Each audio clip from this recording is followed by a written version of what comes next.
Yari ang mga nagapangunang nga balita sa syudad sa Bacolod kag probensya sang Negros Occidental. Mga balita lokal, nasyonal, sa Aksyon, Balitang Bayan. Numero 1, Aksyon, Balitang Bayan. Numero 1, two-time kapisanan ng mga broadcasters. Golden Dev nominee for Best Provincial Newscast. Aksyon, Balitang Bayan. Numero 1. Aksyon, Balitang Bayan. Numero 1. Kagkaroon ang inyo News Team.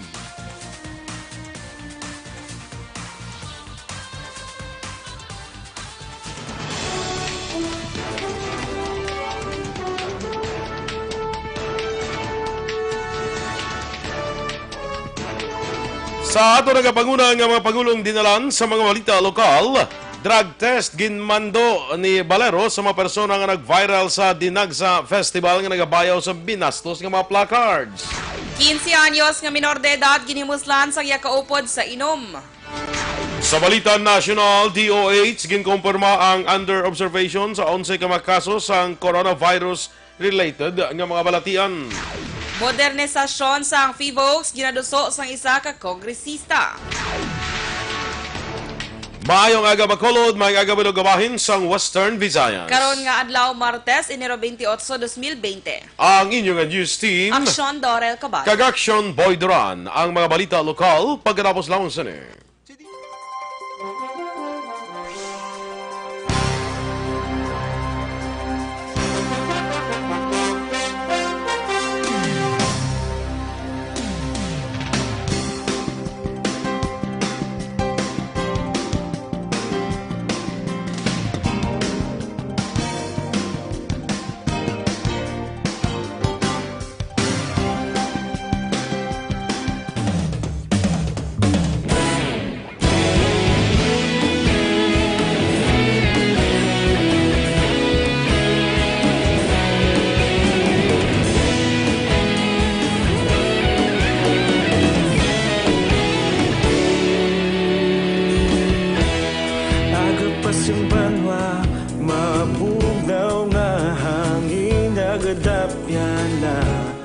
Ikaw nang ginapamati ang namon ginasandigan.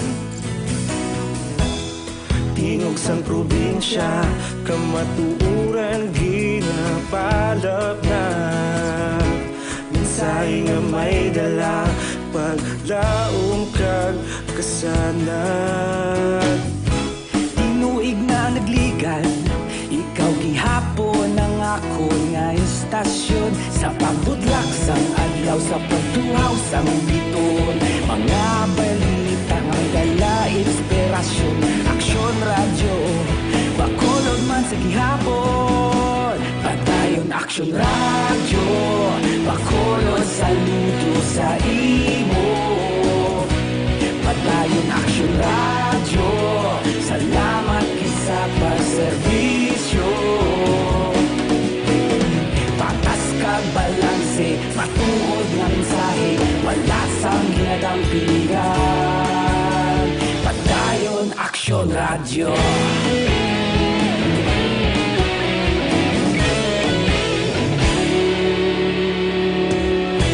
Bacolod nun kag Negrosanon, inyong nga pamatian. Stasyon nga nagapalak. Bayan, numero 1.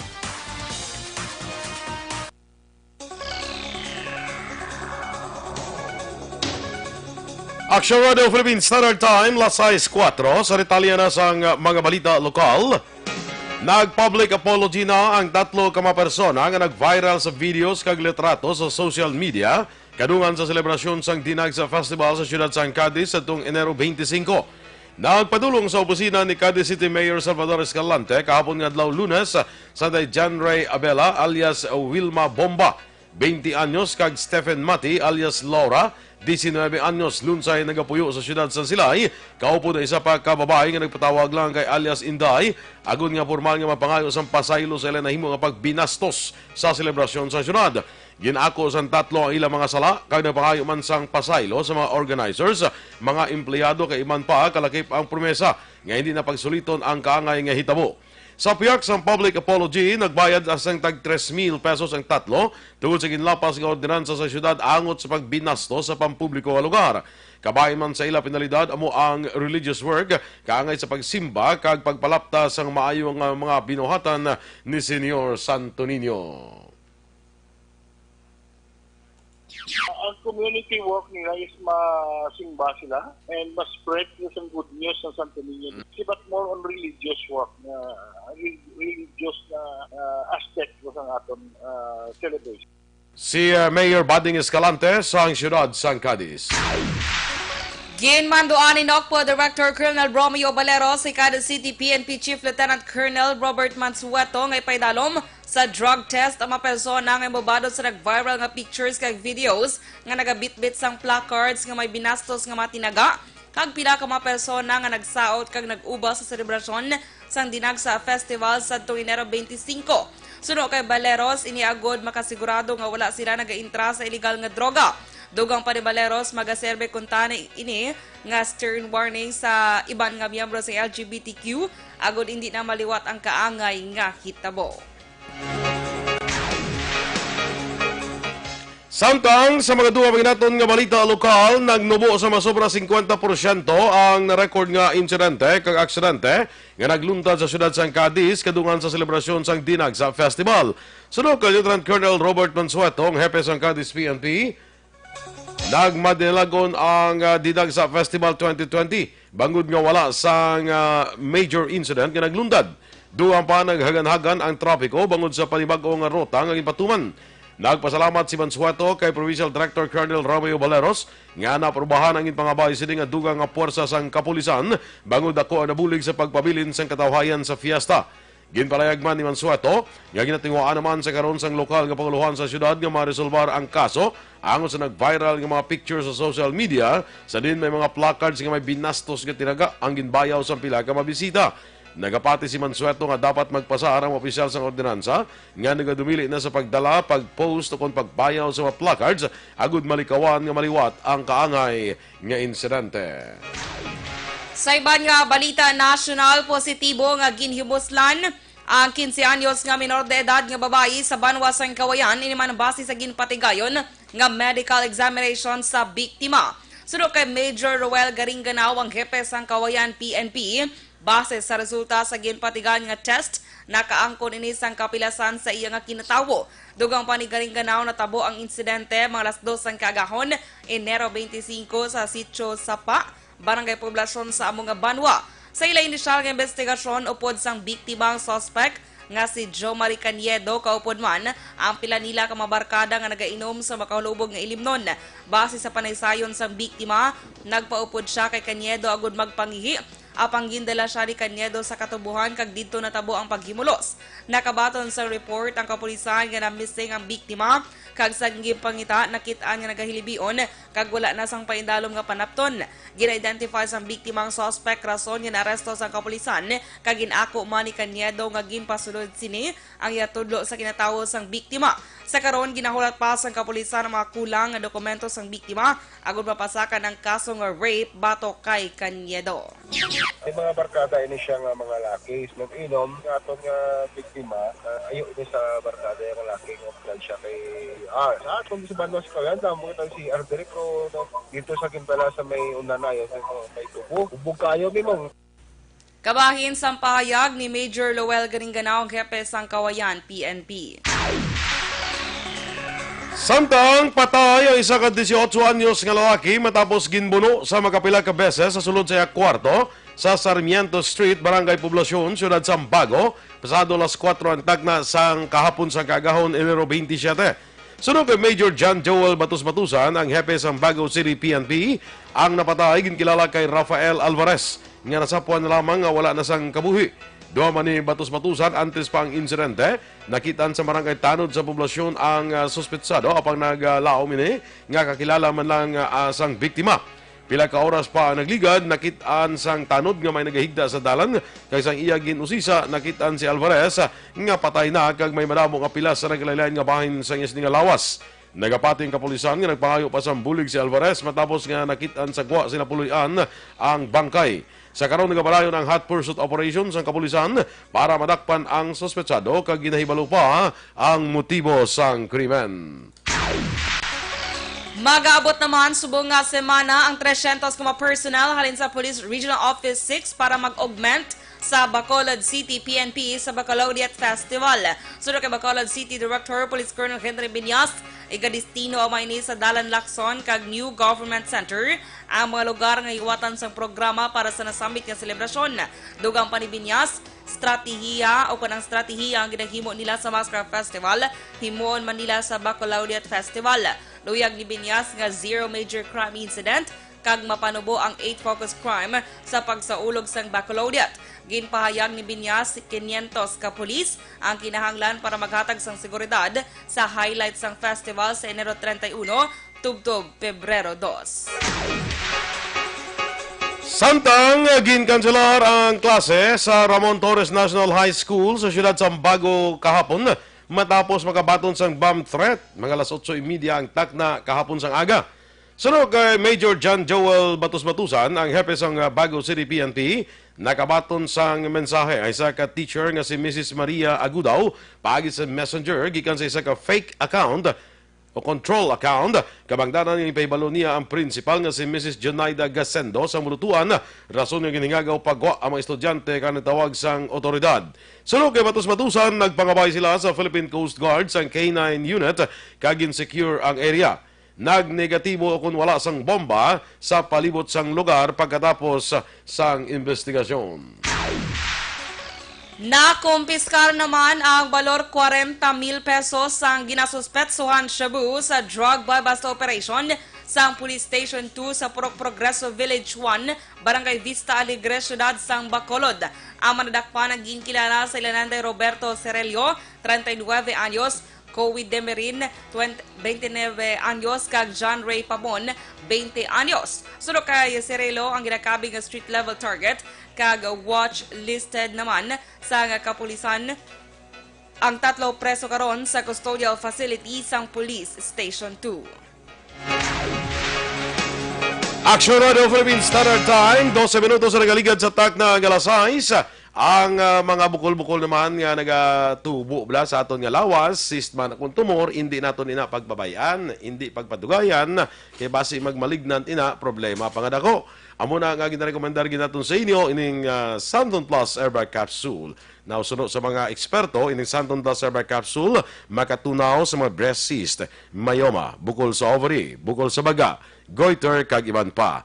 Ginabuligan pa sa Santon Plus Airbag Capsule ang inyong lawas para nga hindi matubuan sa mga bukol, cyst kag iban pa nga mga balatian. Santon Plus Airbag Capsule, garantisado may alibyo. Mabakal sa mga butika, tag 12 pesos lang. Bisitahin man ang Alternative Medicine and Wellness Center sa may Dalan Nernais at tubalan sang gate sa Paglawom Sports Complex. Tabuk sinayara din ang Alternative Medicine and Wellness Center. Pangitaalang si Doc Ramel Uy para sa libre nga check-up. Kag ang Santon Plus Airbag Capsule pwede na karon nga ma-deliver sa inyo malay paagi sa pag-order online sa www.kalusuganyan.ph o hindi ganit magbisita lang sa Kalusuganyan Facebook page.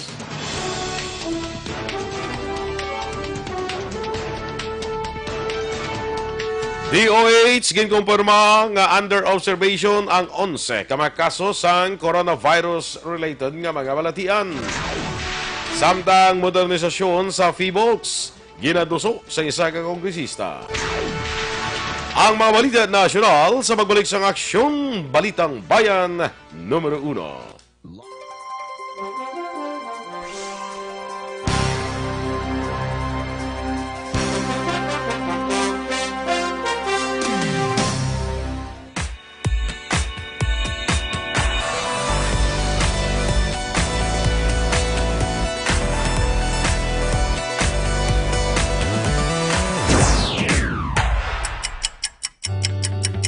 Yari ang mga programa nga inyong bantayan diri sa DYEZ Aksyon Radio Bacolod.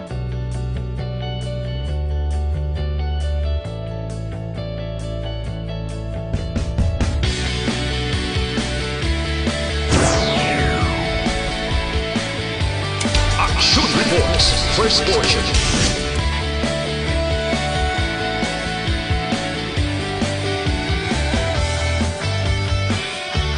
Aksyon reports, second portion. Aksyon, Balitang Bayan, Numero 1. Aksyon, Balitang Bayan, Numero 1.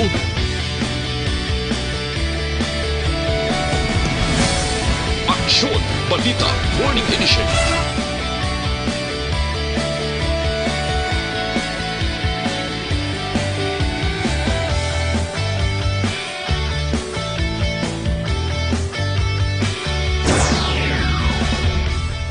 Aksyon, Hotline.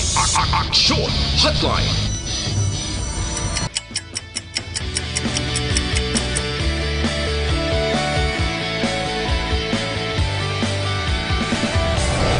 Aksyon, Balita, Banat, Huli.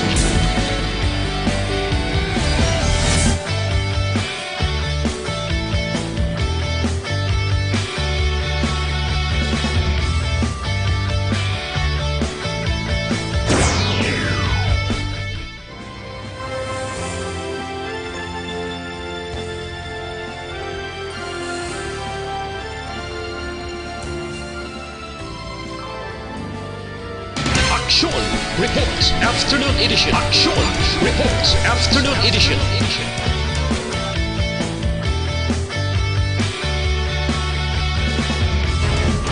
Aksyon, Balita, evening edition.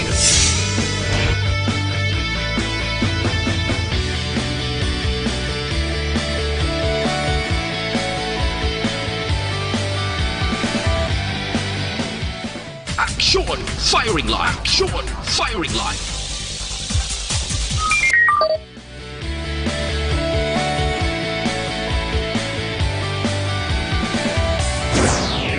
Attention all units. Attention all units. This is base control. Please proceed to Area 1 immediately. Aksyon! Night Patrol!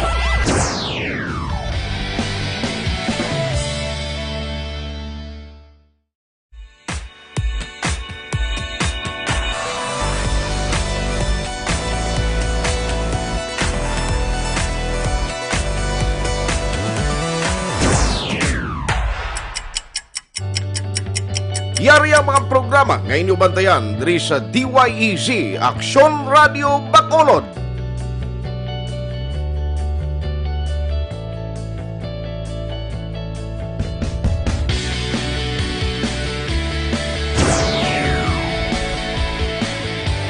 Aksyon reports, first portion.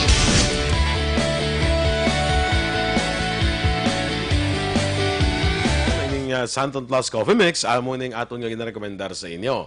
Kape ini ngayon dali mo ma-enjoy ang aroma sang manamit nga kape, makabulig pa sa imo ikayong lawas. Kaya ning Santon Plus Coffee Mix, himo ini sa santon, soya, kag malunggay, kag iban pa nga medicinal herb, nagabulig ini panubo sa aton nga bad cholesterol, nagatinlo pa sa aton colon kung tinae, likaw kita sa colon cancer. So sa aton kape, Santon Plus Coffee Mix, may kape ka na, may bulong ka pa. Kag pwede rin ma-deliver sa inyo balay pagit sa pag-order online sa www.kalusuganyan.ph o magbisita lang sa Kalusuganyan Facebook page. Aksyon, Balitang Bayan, Numero 1. Aksyon Radio Philippines Standard Time, las 6:19. Sa detalye na sa aton mga balita nasyonal, nagpahayag man sang iya pagkasubo si People's Champ Senator Manny Pacquiao sa pagtaliwan sang NBA legend nga si Kobe Bryant. Sa iyang social media accounts, gin-share ni Pacquiao ang picture samtang kaupod niya si Bryant kag may hashtag nga RIP Mamba. Madamo man nga mga local celebrities sa Pilipinas ang nagpalambot sa pagpagigunong kag kasubo sa pagtaliwan ni Kobe Bryant. Pila sa mga nag-tweet sang papagiunong amusanday Ann Curtis, Gary Valenciano, Rufa Gutierrez, Casey Concepcion kag Arnel Pineda. Naibaluan launa sang hapon Enero 26 sa oras sa Amerika sang magluntad ang paghugpaan sang private helicopter ni Bryant sa din lakip sa nagasakay diri kag napatay man among iya bata nga si Gianna Maria. Ginkumpirma man sa mga otoridad nga wala sang survivor sa amo nga aksidente. Sa karon nagaparan pang investigasyon sa otoridad angot sa posibleng rason sang amo nga aksidente. Ikapito naman ang pungsod Pilipinas sa ginakabig most attacked country sang cyber threat sa ikapat nga quarter sang 2019. Base sa data nga ginrelease ang cybersecurity firm nga Kaspersky, may kabilugan nga 3.9 kamilyon nga web threats ang nadiskubre sa mga computers sang Kaspersky users sa Pilipinas halin sa Oktubre tubtob Desyembre 2019 o kung may kabaylo nga 31.6%. Base sa datos, nanguna ang Nepal nga may 37.7%, kaginsundan sa Algeria nga may 37.4%, Albania 37.3%, Belarus 35%, Moldova nga may 33.4%, kag Tunisia nga may 33.4%. Ang Pilipinas amo naman ikatatlo sa most attacked country sa Southeast Asia sa sulod sang siyam ka bulan sang 2019 sa bahin sang Android mobile malware. Ginkumpirmar sang Department of Health nga may kapi o may 11 ka mga persona nga paidalon sa investigasyon angot sa ginasuspetsuhan novel coronavirus-related nga balatian diri sa Pilipinas. Sunod kay DOH Secretary Francisco Duque III, ang 11 ka mga persona tanan mga dumuluong kagyara sa ospital sa Metro Manila. Sa din may duha nga naka-confine. Isa sa Mimaropa, isa sa Northern Mindanao, 3 sa Western Visayas, isa sa Eastern Visayas, kag 3 sa Central Visayas. Ginklaro man sang tiglikom nga sa piyak nga may 11 ka ginaimbestigahan, apang wala pa sang nakumpirmar nga kaso sang virus sa pungsod. Duha pa ni Duque nga ang 11 ang mayara sang history sa pagbiyahe sa siyudad sang Wuhan sa China. Ang siyudad sang Wuhan ang ginakabig sa karon nga ground zero tungod sang outbreak.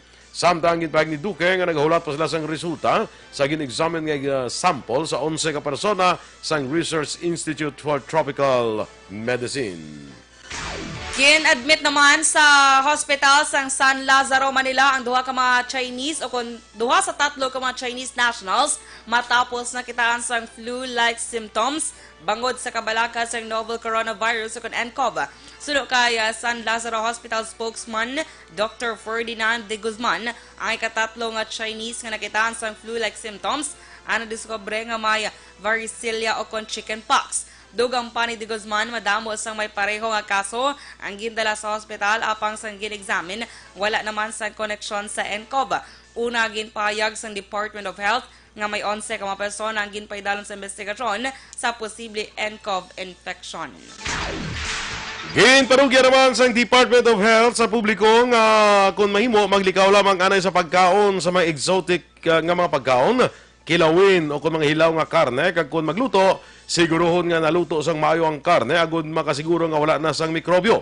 Sunod kay Health Secretary Francisco Duque III nga madamo nga mga balatian na makuha sang tao sa pagkaon sa mga karne sa sapat, kag pila sa ginalimbawa sang tiglikom ang balatian nga severe acute respiratory syndrome sa SARS, African swine fever, Middle East respiratory syndrome coronavirus o MERS-CoV, kay iban pa. Duha man ni Duque, ini ang ginatawag nga zoonotic transmission nga buot silingon ang mga balatian nga nakuha sa tao pagi sa pagkaon sang karne sa nagkalailain nga sapat. Ginpanugyan sa Department of Education ang mga Chinese schools sa Manila nga nagsuspend sa klase bangod sa novel coronavirus nga mag-makeup classes na lamang sa Sabado o kung Domingong adlaw. Sa press briefing sa Malacanang, ginpahayag ni Education Secretary Leonor Briones nga ini para malambot sa eskwelahan ang ginansaad sa layi nga kadamuon sa adlaw sang klase. Suno pa kay Briones, yara sa desisyon sa mga pribado nga eskwelahan ang pag-suspend sang klase, kag kinahanglan lamang nga magpakigangot sila tagsa-tagsa ka mga local government officials. Ginpanugyan man sang tiglikom nga magpakigangot sa Department of Health kung luyag sa mga pribadong eskwelahan nga mag-suspend sa klase bilang kabahin naman sang precautionary measure para makalikaw sa novel coronavirus. Sa iba pa natin nga balita nasyonal, ginaduso sa karon ni One Pacman Representative Michael Romero ang modernisasyon sang Philippine Institute of Volcanology and Seismology o PHIVOLS.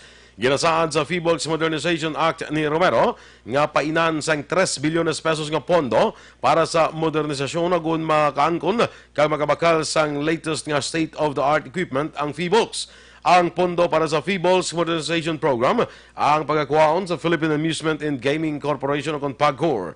Ginaduso man sang kongresista nga magpatuman sang 2 ka tuig nga implementasyon sang programa ang tuyo amo nga i-upgrade ang mga warning, assessing kag monitoring sang FIBOL's sa paglupok sang bulkan, linog kag tsunami.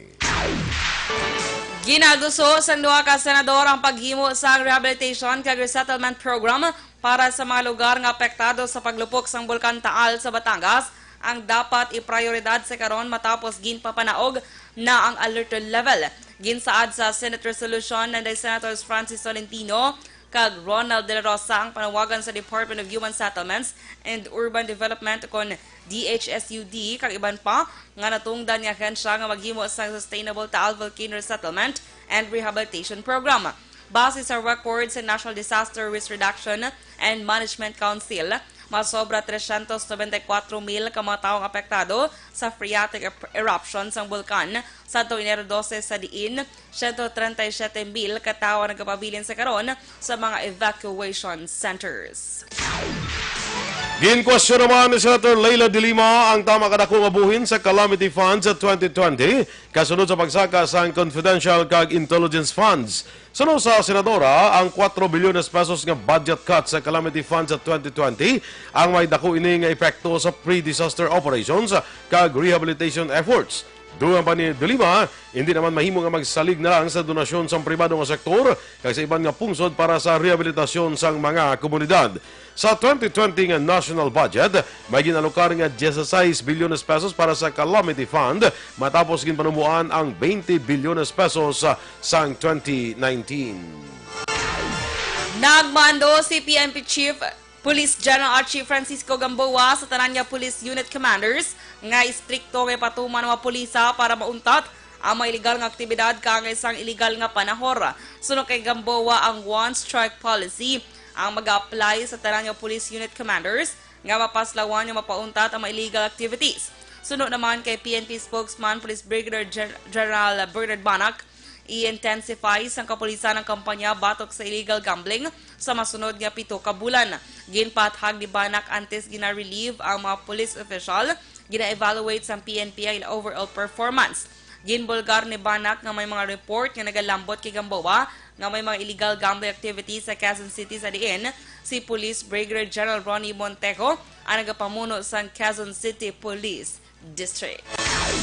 Aksyon Radio Philippine Standard Time, lasais 27, ang Mighty C naman ang alkaline nga vitamin C ang nag-edukar, nagabalanse, kag nagapabakod sa aton nga immune system. Ginatap na ang mga infeksyon, ubo, sipon, trangkaso, TB, pneumonia, kag iban pa nga mga balatian.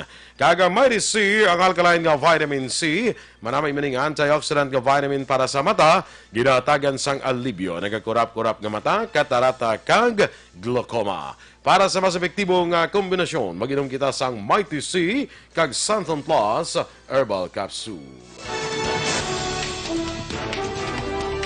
Inyong imamatiyan na ito nagapangunang mga balita diri sa Aksyon, Balitang Bayan, Numero 1. Standby na sa Aksyon Report, second portion. Upod ka Aksyon, Fred Salanga. Balikay kita sa Aksyon Balita Morning Edition. Upod ka po sa inyong news team. Aksyon, Dorel Cabatu. Kag Aksyon Boy Duran, una sa balita, una sa Aksyon, sa Bacolod Aksyon Radio. Sa balita, komentaryo, isyu, serbisyo publiko. Aksyon Radio. Sa Bacolod, Aksyon Radio. Aksyon Radio.